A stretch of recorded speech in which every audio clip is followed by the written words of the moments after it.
आंनि अनजाथाव नोगोरारिफोर खुलुमबाय। मन की बातआ बे बोसोर 2020आव गावनि खावसे हान्थिनायखौ आबुं खालामबाय। बेखिनि समनि गेजेराव जों गोबां आयदानि सायाव सावरायबाय। सरासनस्रादि बे बुहुमनां महामारि फैनाय सुबुं माहारिनि सायाव जेरैबायदि खैफोद फैबाय बेनि सायाव जोंनि सावरायनाया बांसिन जादों। नाथाय बे साननैसोआव आं नुनो मोन्दोंदि सुबुंफोरा मोनसे आयदानि सायाव बांसिनै सावरायगासिनो दङ। बेनो जादों बे बोसोरा माब्ला जोबगोन। सोरबा सोरखौबा फन खालामदों। बेनि सोमोन्दै सावरायनानै जुरिदोंदि बे बोसोरा माब्ला थुंगेगोन। सोरबा लिरगासिनोबो दङ, लोगोफोरजों सावरायगासिनोबो दङ, बुंगासिनो दंदि बे बोसोरा मोजां नङा। सोरबाफोरा बुंदोंदि 2020आ गाहाम नङा। सुबुंफोरा बेखौनो नागिरदोंदि जायखिजाया बे बोसोरा थाब जोबथारनांगौ। लोगोफोर, मालाबा आं सानोदि बेबादि मानो जागासिनो दं। 6-7 दान सिगां जों बहा मिथिदोंमोनदि बेबादि कर'नानि खैफोद फैगोन होननानै, बेनि थाखाय गोलावथार दावहा नांनांगोन होननानै। बे खैफोदाथ' दासिमबो दङ आरो बेनि सायावनो हादोराव सानफ्रोमबो गोदान जेंनाफोर नुजाफैगासिनो दङ। नै बावैसो सान सिगांनो हादोरनि सानजा बाहागोआव आम्फान साइक्ल'न फैलायबाय। सोनाब बाहागोआवबो निसर्ग साइक्ल'न फैलायबाय। माखासे रायजोफोराव आबादारि बिदा फंबायमोना गुमा हानजाजों साग्लोबजानानै जिंगायाव गोग्लैनांबाय। आरो जेबो गैथाराब्लाबो हादोरनि बबेबा खनायाव फिसा बांग्रि मावनाया थाद'नायनि नामखौनो लायाखै। आरो बेफोरनि गेजेराव जोंनि नसुंसे हादोरजोंबो दावहा नांगासिनो दङ। थारैनो खेबसेनो एसेबां बुरजा खैफोद। बे रोखोमनि खैफोदफोरखौ बाङाय अनजिमायावसो नुनो मोनो। थासारिया ओरैबायदि जाबायदि गोबां फिसा जाथायफोराबो जागासिनो दङ। सुबुंफोरा बेफोर गासैखौबो बे जेंनाफोरजों सरजाबनानै नायगासिनो दङ। लोगोफोर, गोब्राब जेंनाफोरा फैयो, खैफोदा फैयो। नाथाय सोंलुआ बेसो, बेफोर गासै खैफोदनि थाखाय जों मानो 2020 मायथाइखौ गाज्रि साननानै लानो? सिगांनि 6 दाना जेरै बारग'लांबाय बेनि जाहोनावनो जों मानो उननि गासै समफोरखौ बेबादि जागोन होननानै साननो? बेबादि साननाया गनायजाथाव दाबि? आंनि अनजाथाव नोगोरारिफोर, थारैनो नङा। मोनसे बोसोराव मोनसे जेंना फैथों एबा मोनबाजि जेंना नुजाथों, अनजिमाया बुरजा एबा खम जानायजों बै बोसोरा गाज्रि जानो हाया। भारतनि जारिमिनानो खैफोद आरो जेंनाफोरखौ सौसिनायनि गेजेरजों देरहासारबोनायनि आरो बेनिख्रुइ बांसिन जोंखांबोनायनि खासो। रोजा बोसोर सिगांनिफ्रायनो गुबुन गाग्लोबगिरिफोरा भारतखौ गाग्लोबबोदों, बेखौ खैफोदाव खोख्लैबोदों। सुबुंफोरा सानदोंमोनदि भारतनि दाथायानो थेर-बेथेर जासिगोन, भारतनि हारिमुवा जोबस्रांसिगोन। नाथाय बेफोर खैफोदनिफ्रायबो भारतआ देरहासार जोहोलाव महरै ओंखारबोनो हादों। लोगोफोर, जोंनि बेवहाय बुंनाय जायो, सोरजिनाया गावनो गोहोगोरा, सोरजिनाया जोबनो थाङा। दोंसे मेथाइनि दोंनैसो सारि आंहा गोसोआव फैदों। ये कल चल बेटी क्या कहती गंगाधारा, युग से बहता आता ये पुण्य प्रवाह हमारा। बे मेथाइयावनो सिगाङाव दंबावो, क्या उसको रोक सकेंगे, मिटने वाले मिट जाए, कंकर पत्थर की हस्ती क्या बाधा बनकर आए। भारतआवबो जेराव फारसेथिं गिदिर खैफोद फैयो, बेबादिनो गुबुन फारसेथिं गासै हेंथाफोरखौ नेवसिनानै गोबां गोदान सोरजिथायफोर फैयो। गोदान थुनलाइ सोरजिबाय, गोदान नायबिजिरनाय जाबाय, गोदान थांखि नाजावनाय जाबाय। थामहिनबा खैफोदनि समाव मोनफ्रोम खना खनलाफोराव सोरजिथाया सोरजिगासिनो दङ आरो जोंनि हारिमुवा गेवलांसारगासिनो दङ। हादोरा सिगांथिं आवगायलांगासिनो दङ। भारतआ जेब्लाबो खैफोदखौ जाफुंसारनायनि जांख्लायाव महर सोलायहोनो हादों। बे सान्थौजोंनो जों दिनैबो बेफोर गासै जेंनानि गेजेरजों आगान सुरनांगोन। नोंथांमोनहाबो बे सान्थौजोंनो सिगांथिं आवगायबोदो। 130 कौटि भारतारिफोरा सिगांथिं आवगायबोगोन, अब्ला बे बोसोरानो हादरनि थाखाय गोग्गाथाव बोसोर जानानै फैगोन। बे बोसोरावनो हादोरा गोदान थांखिसिम सौहैगोन, गोदानै गांखं सुगोन, गोदान जौथायखौ दांहैनो हागोन। आंहा आबुं फोथायनाय दङ 130 कौटि नोगोरारिफोरनि बे गोहोआव, नोंथांमोन बयनिबो सायाव, हादोरनि गेदेमा दोरोंनि सायाव। आंनि अनजाथाव नोगोरारिफोर, खैफोदा जेसेबांखि गिदिर जायाथों मानो, भारतनि दोरोङा जेबो सार्थ गैयाजासे सिबिनायनि थुलुंगा होयो। भारतआ जेरैबायदियै गोब्राब समाव मुलुगखौ मदद खालामदों, दिनै बेनो हादोरनि गोजोन आरो जौगानायाव भारतनि बिहोमाखौ आरोबाव गोगोमसिन खालामदों। भारतनि बेबादि लोगो जानायनि सान्थौखौ मुलुगनि खारथाया मोनदांदों आरो बेजों लोगोसेनो मुलुगा गावनि गोसारथाय आरो सिमनानि रैखानि थाखाय भारतनि गोहो आरो भारतनि कमिटमेन्टखौबो नोजोर होदों। लादाखआव भारतनि हानि सायाव मेगन नोजोर होग्राफोरा गोख्रों फिन्नाय मोन्दों। भारतआ लोगोनि सोमोन्दोखौ लाखिनो रोंगौब्ला मेगनाव मेगन दोन्नानै नायनो आरो बेनि जाथावना फिन्नायखौबो होनो रोंगौ। जोंनि जोहोलाव फायखिफोरा दिन्थिनानै होबायदि बिथांमोनहा मालाबाबो भारतनि गोग्गानायाव फेरलेबसेबो दागो नांहोनाय नङा। लोगोफोर, लादाखआव जोंनि बिर जोहोलावफोरा मुंख्लं जानांदों। बिथांमोननि बावसोमनायखौ गासै हादोरानो खुलुमगासिनो दङ, मान बावगासिनो दङ। गासै हादोरानो बिथांमोननि फारसे साबायखर बावदों, खर' गंग्लायदों। बिथांमोन लोगोफोरनि नखरफोर बादिनो साफ्रोम भारतारिफोरा बिथांमोनखौ खोमानांनायनि दुखुखौ मोनदांगासिनो दङ। गावनि बिर फिसाफोरनि बोलि होनायाव बिथांमोननि आंगोफोरनि जेरैबायदि गोग्गाखांनाय सानस्रि, हादोरनि थाखाय जेरैबायदि गाबखांनाय, बेनोथ' हादोरनि गोहो। नोंथांमोनहा नुदों जानांगौ, जायफोरनि फिसाज्लाफोरा मुंख्लं जादों, बैसोरनि बिमा बिफाफोरा गावसोरनि गुबुन फिसाज्लाफोरखौबो नखरनि गुबुन फिसाफोरखौबो फायखियाव दैथायहरनायनि बाथ्रा बुंगासिनो दङ। बिहारनि थागिबि मुंख्लं कुन्दन कुमारनि बिफानि बाथ्राया खोमायाव रिंखांबाय थायो। बिथाङा बुंदोंमोन गावनि फिसाफोरखौबो हादोरनि रैखाथिनि थाखाय फायखियाव दैथायहरगोन। बेबादि गोहोआनो गासै मुंख्लंफोरनि नखराव दङ। थारैनो बेफोरबादि नखरनि आंगोफोरनि बावसोमनाया सिबिजाथाव। भारत बिमानि रैखाथिनि थाखाय जाय थांखिजों जोंनि फायखिफोरा गावसोरखौ बोलि होदों, बै थांखिखौ जोंबो जिउनि थांखि खालामनानै लानांगौ। साफ्रोम हादोरारिफोरानो साननांगौ। जोंनि मोनफ्रोम नाजानाया ओरैबायदि दिगाव जानांगौदि जायनिफ्राय सिमनानि रैखाथिनि थाखाय हादोरनि गोहोआ बाङो। हादोरा आरोबाव गोहो गोरासिन जायो। हादोरा गावनि सायाव फोथायनाय फैयो। बेनो जोंनि मुंख्लंफोरनि फारसे थार मान बावनायबो जागोन। आंनो आसामनिफ्राय रजनी बिथाङा लिरहरदों। बिथाङा लादाखआव जानाय जाथायखौ नुनायनि उनाव बिथाङा थांखि लाबायदि बे थांखियानो जाबाय बिथाङा लकेलखौसो बायगोन आरो बेल' नङा, लकेलनि थाखाय भकेलबो जागोन। बेबादि रादाब आंनो हादोरनि मोनफ्रोम खनानिफ्राय हरगासिनो दङ। गोबां सुबुंफोरानो आंनो लाइजाम लिरनानै खोन्थाहरगासिनो दंदि बिथांमोनहा ओरैबायदि राहा लागासिनो दङ आरो बेफोरखौ मावफुंनोबो नाजागासिनो दङ। बेबादिनो तामिलनाडुनि मादुराइनिफ्रायबो महन रामामुर्तिया लिरहरदोंदि बिथाङा भारतखौ फायखि गोहोआव गावनि आथिङाव गाव गसंथानो हानाय खालामजानो लुबैयो। लोगोफोर, उदांस्रिनि सिगाङाव जोंनि हादोरनि रैखाथि खोन्दोआ बे मुलुगनि हादोरफोरनि सिगांसिनमोन। जोंनि बेवहाय गोबां अर्डिनेन्स फेक्टरि दंमोन। बै समाव जाय हादोरफोरा जोंनि जोबोद उनावमोन, दा बे हादोरफोरा जोंनि सिगाङाव जाजोब्बाय।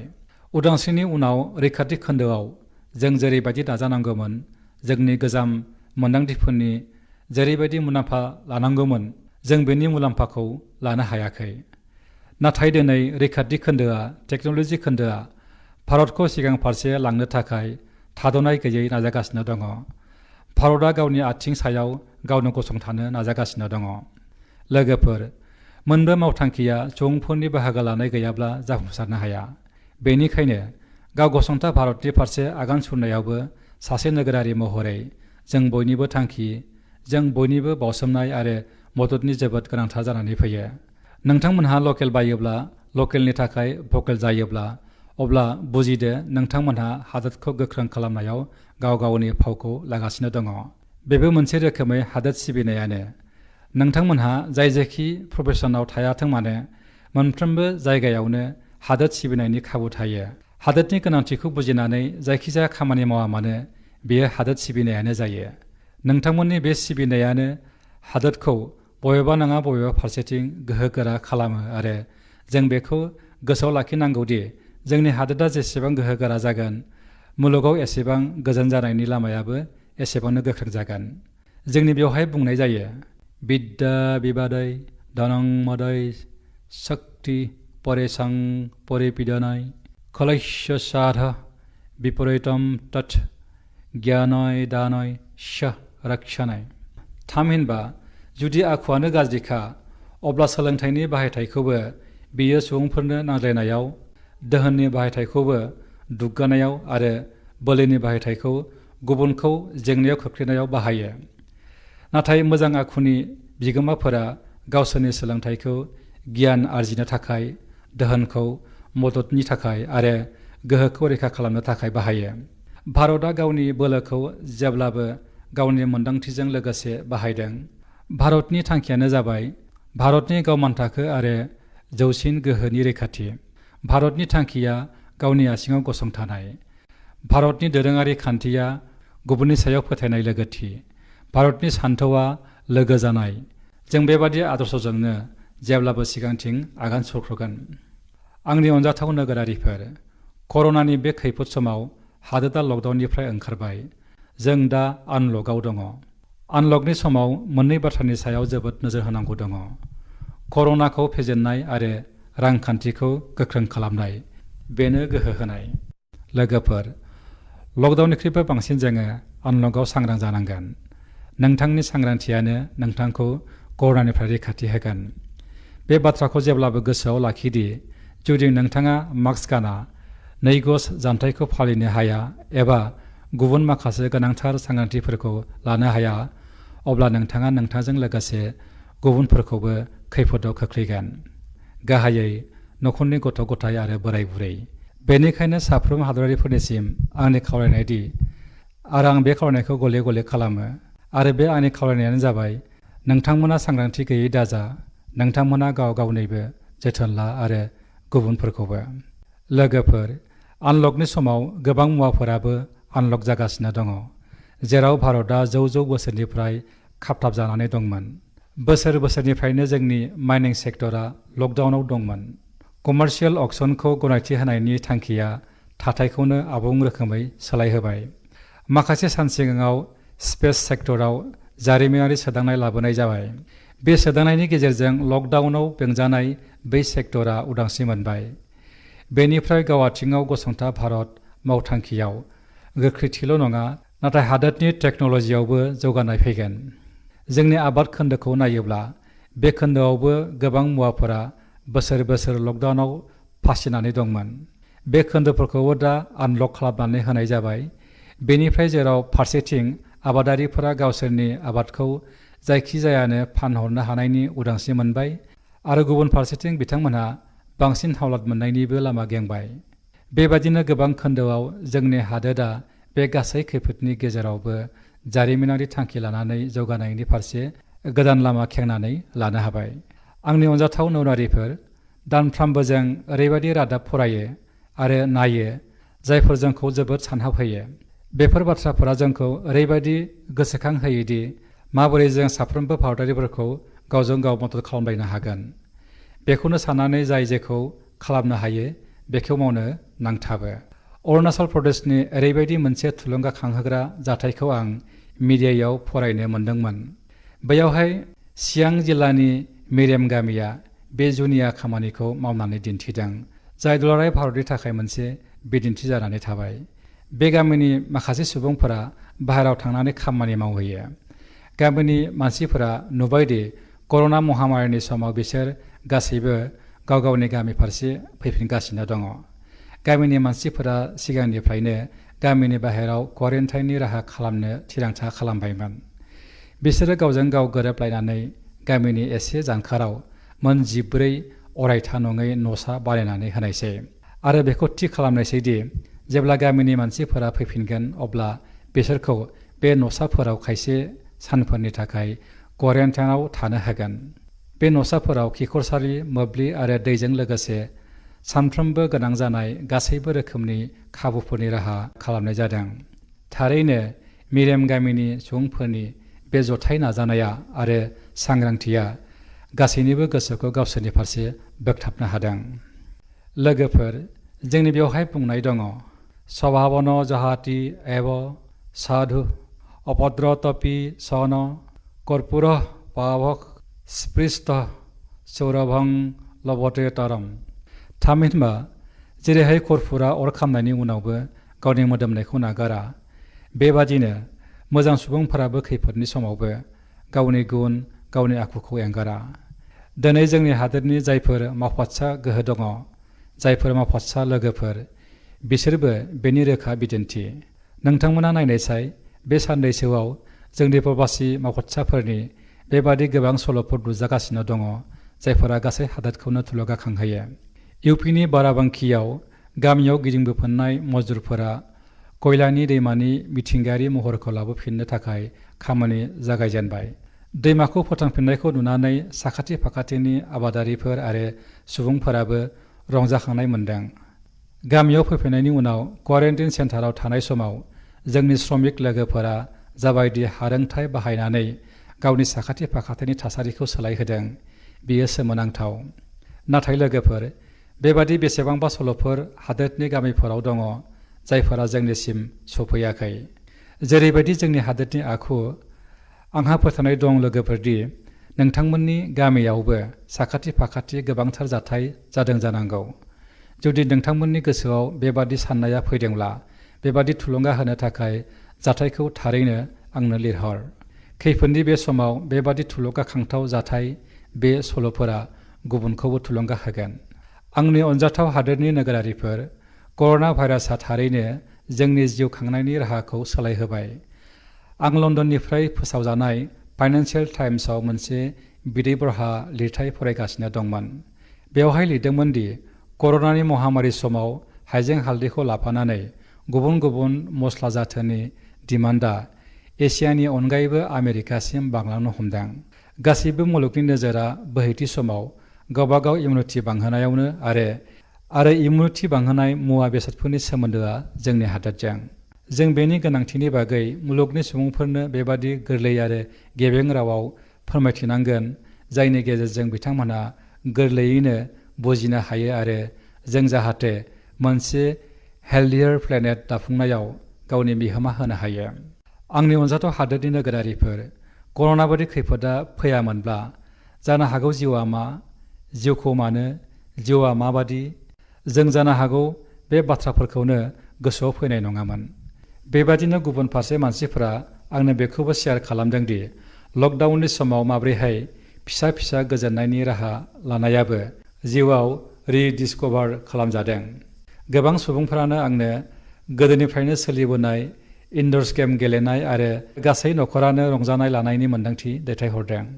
लोगोफोर, जोंनि हादराव सोलिबोनाय गेलेनाया जोबोरैनो फालिजाबोदों, जायगाबो मोनबोदों। जेरै नोंथांमोनहा मोनसे गेलेनायनि मुं खोनादों जानांगौ, पच्चीसी।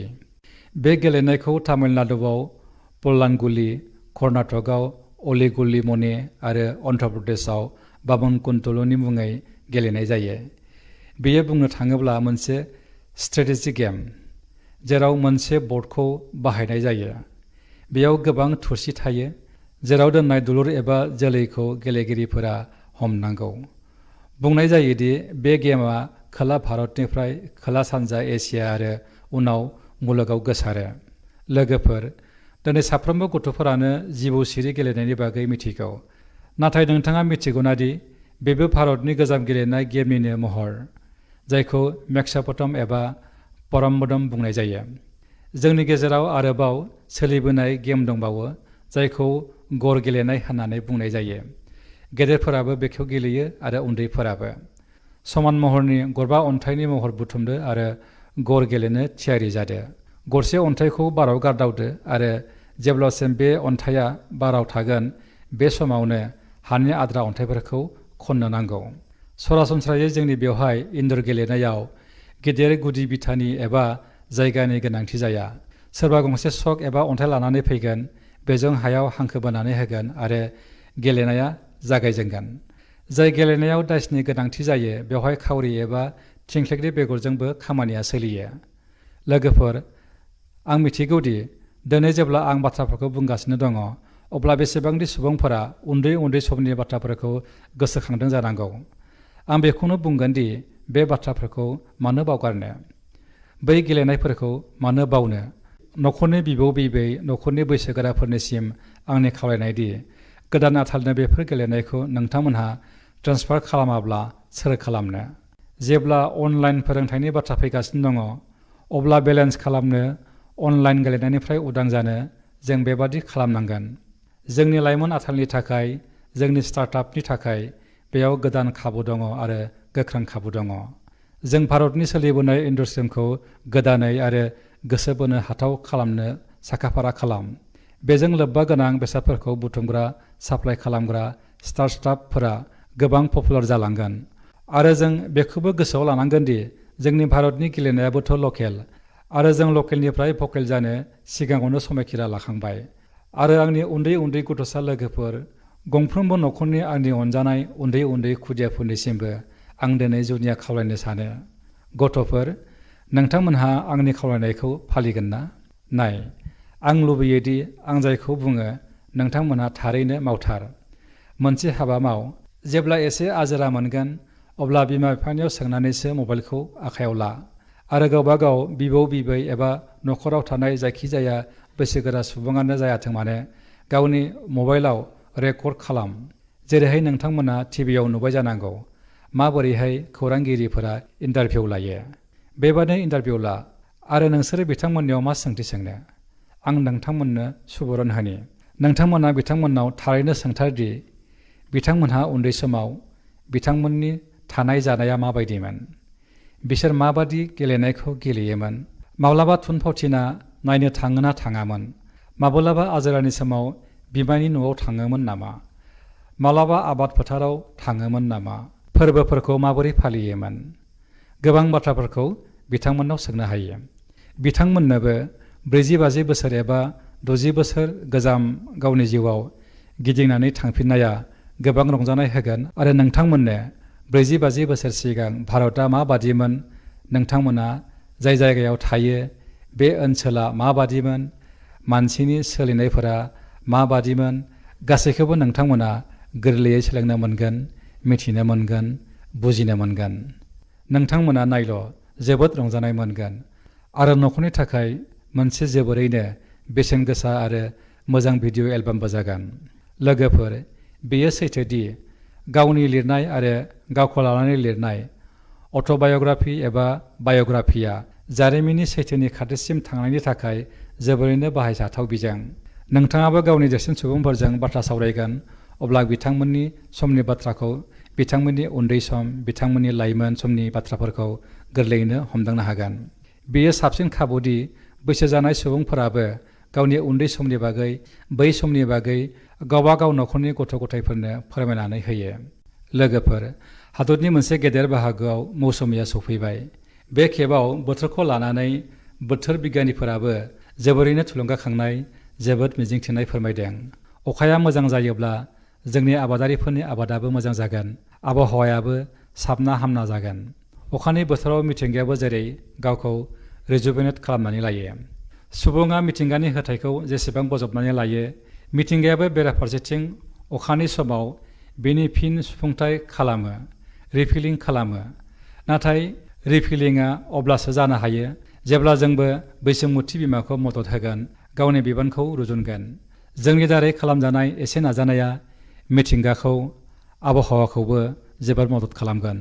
जोंनि गोबां हादरनि सुबुंफोरा बेनि सायाव गोबां हाबा मावगासिनो दङ। कर्नाटकनि मन्डाबल्लीआव सासे 80-85 बोसोरनि बैसोगोरा सुबुं दङ, कामेगौड़ा मुंनि। कामेगौड़ाया सासे सरासनस्रा आबादारि, नाथाय बिथांनि सुबुंथिया थारैनो सरासनस्रा नङा। बिथाङा मोनसे ओरैबायदि हाबा मावदों जायखौ जायखिजाया सुबुङानो सोमोनांगोन। 80-85 बोसोरनि कामेगौड़ाया गावनि जुनारफोरखौ गुमो, नाथाय लोगोसे बिथाङा गावनि ओनसोलाव फुख्रि बानायगासिनोबो दङ। बिथाङा गावनि जायगायाव दैनि जेंनाखौ गोजान खालामनो सानो आरो बेखायनो दै संरैखाथिनि हाबायाव नांथाबनानै फिसा फिसा फुख्रि खालामनायनि हाबायाव नांथाबदों। नोंथाङा सोमोनांगोन दि 80-85 बोसोर बैसोनि कामेगौड़ाया दासिम बेबादिनो 12 फुख्रि जावखांबाय, गावनि नाजानाय, गावनि मावनायजों। जानो हागौ बे जाय फुख्रिखौ बिथाङा बानायदों गोबां गेदेर गेदेर नङा, नाथाय बिथांनि नाजानाया गेदेर। दिनै ओनसोलावनो बे फुख्रिनिफ्राय गोदान जिउ मोनदों। लोगोफोर, गुजरातनि बड'दरानिबो मोनसे बिदिन्थिया जोबोरैनो थुलुंगाखांथाव। बैयाव जिल्ला खुंथाय आरो जायगानि सुबुंफोरा ज' जानानै मोनसे सोमोनांथाव बिफाव लादों। बे बिफावनि थाखाय दिनै बड'दरायाव 1000 फरायसालिफोराव रेइन वाटार हारभेस्टिं जानो हमगासिनो दङ। मिजिं थिनाय जादों दि बेनि गेजेरजों बोसोरफ्रोमबो जौखोन्दो हाराव 10 कौटि लिटार दैया ओरैनो बोहैलांगारनायनिफ्राय संरैखाथि मोननो थांगासिनो दङ। लोगोफोर, बे अखानि बोथोराव मिथिंगानि रैखाथिनि थाखाय, आबहावानि रैखाथिनि थाखाय जोंबो माबा मोनसे बेबायदिनो साननो, माबा मोनसे मावनो नाजानांगौ। जेरै गोबां जायगाफोरावनो गणेश चतुर्थीखौ लानानै साखाफारा जानाया जागायगासिनो दङ। बे बोसोराव जोङो नाजानो हायोदि गणेशनि मुसुखाखौ इक'-फ्रेन्डलि महरै बानायजायो, बिथांखौ सिबिनाय जायो। मा जों बेबादि मुसुखा सिबिनायनिफ्राय जानगार जानो हायाना, जायखौ दैयाव फोजावनायनि उनाव दैनि थाखाय, दैयाव थाग्रा जिउफोरनि थाखाय खैफोदनि रैखा मोननो हायो।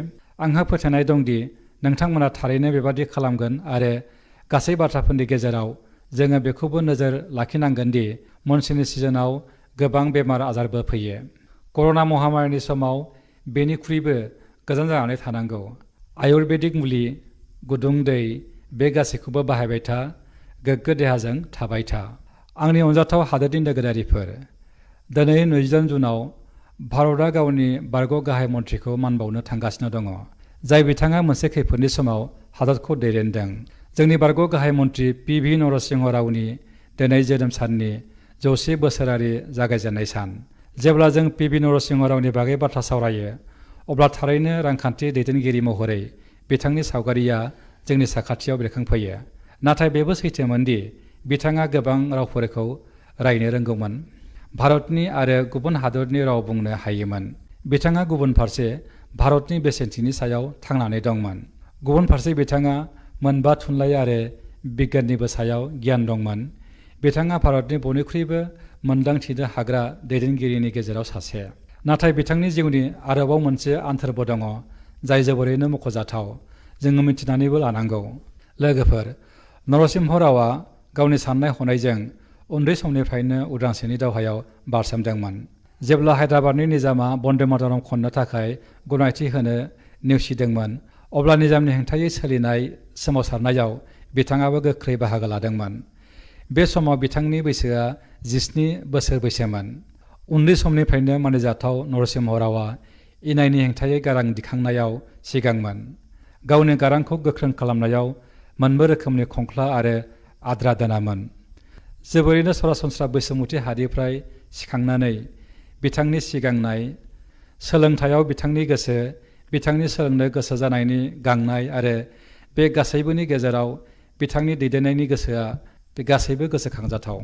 आं हास्थायोदि नरसिंहनि 100 बोसोरारि जोनोम सानाव बयबो बिथांनि जिउ आरो साननाय हनायनि बागै बांसिननिफ्राय बांसिन मिथिनो नाजा। आं फिन खेबसे बिथांखौ आंनि मान जासिहरनाय बावो। आंनि अनजाथाव हादोरनि लोगोफोर, बे खेबाव मन की बातआव गोबां आयदानि सायाव सावरायनाय जाबाय। फैगौ खेबाव जेब्ला जों लोगो मोनगोन, अब्ला माखासे गोदान आयदानि सायाव सावरायगोन। नोंथांमोनहा नोंथांनि रादाब, गावनि इन'भेटिभ आइडियाफोरखौ आंनो दैथायहरबाय था।